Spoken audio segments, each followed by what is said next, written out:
Yeah, I think the incoming student has a lot of those opportunities to have input, to have that.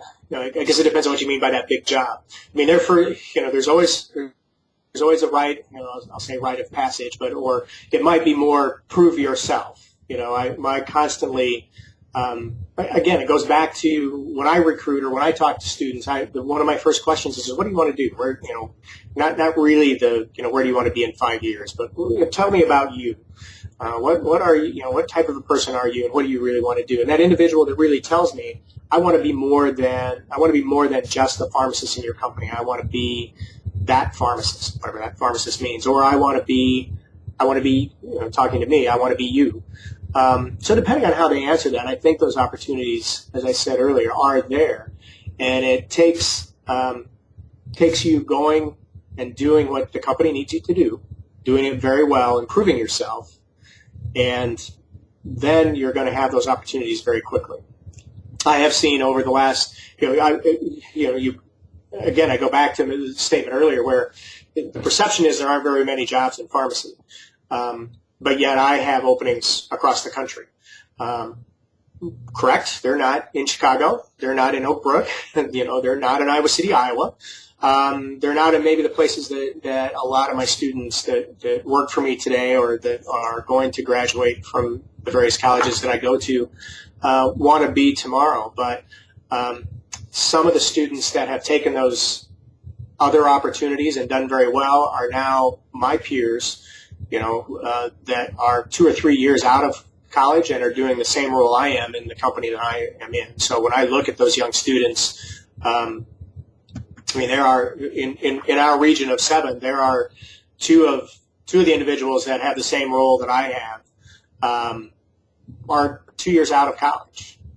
They are highly motivated. They do a very good job at what they do and what they were asked to do in the stores, and made themselves available and made, I think, that their supervisor aware of what they wanted to do. And I think that's the one thing that students need to keep in mind is they need to every opportunity they get with it, if they're going to work for a corporation, particularly if you go and work for an independent pharmacy or if you work for a smaller corporation, it's maybe seems a little bit easier because you know the people at the top. It's very difficult to know the people at the top of Walgreens or CVS, right? But you have an opportunity to talk to your field team and different leadership that comes in your store every day or every week or whatever it is. So you make yourself available to those individuals. And if I look at I guess I'll call it success. I feel like it's been successful. My opportunities, all those things that I talked about, I never, ever applied for any one of those positions, including the one that I have today in a different company.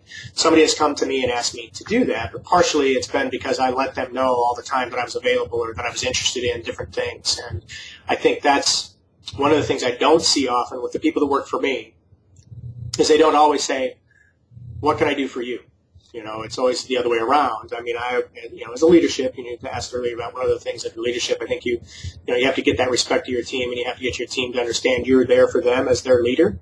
But the other thing is one of the ways I think young people can, if they're interested in moving up or moving into a leadership role, is to constantly ask their leaders, what can I do for you? What more can I do for you? And not referring to what necessarily the job they're doing. I mean, am I filling prescriptions? Am I meeting my numbers? Am I doing that? That's not necessarily what I mean. It's what other tasks? Do you have a project? I'd be interested in helping you do this. I'd be interested in finding out more about what you do or those types of things. So if there's individuals that are truly motivated to move up and have those big jobs and have those opportunities of responsibility, you have to, in a company, you have to let people know that that's what you want to do. And then, the obvious part is you have to do a good job at what you've been asked to do first. So it doesn't come to you right away, but I think there is huge opportunity in all aspects of pharmacy for those individuals that are motivated to do kind of those things that I've listed there. They come in, they do their job well, they let people know what they want to do, they give their input all the time, and be willing to be told no. I mean, that happens. But don't expect to be told no, so I'm not going to tell you. I'm not going to even bring that up because I know they're going to just tell me, no, I can't do it. Sometimes it's no now, but it happens 2 years down the road, or we're able to implement it 2 years down the road. So I think it's those three things that help people move into roles, if that's truly what they want to do, is move into roles that are bigger jobs. But you're right. I think it's difficult to walk out of college today and walk into a bigger role than a staff pharmacist. On one hand, I'm not sure you want to do that. I mean, we sometimes set people up for failure, putting them in a leadership role that they're really not ready for. Even though they have the understanding of what it takes to be a leader, sometimes it takes a little bit of growth to get into, to have that skill set to really be able to lead a team, hold a team accountable, find out what your real skills are, or what your real style is of leadership. I can think of a number of times where I challenged some people right out of school to put in to those leadership roles. It probably wasn't where they failed for a period of time, just because that was a little bit too much. There's some burden, there's some learning just to be that pharmacist of record all of a sudden that I think new graduates need to have some time to work into. It is a big change from being the technician or the intern to being the pharmacist. So I'm not sure you want to be in that big job right away. I think maybe that's a year or two down the road. But I think, like I said, there's great opportunity for those individuals that are motivated.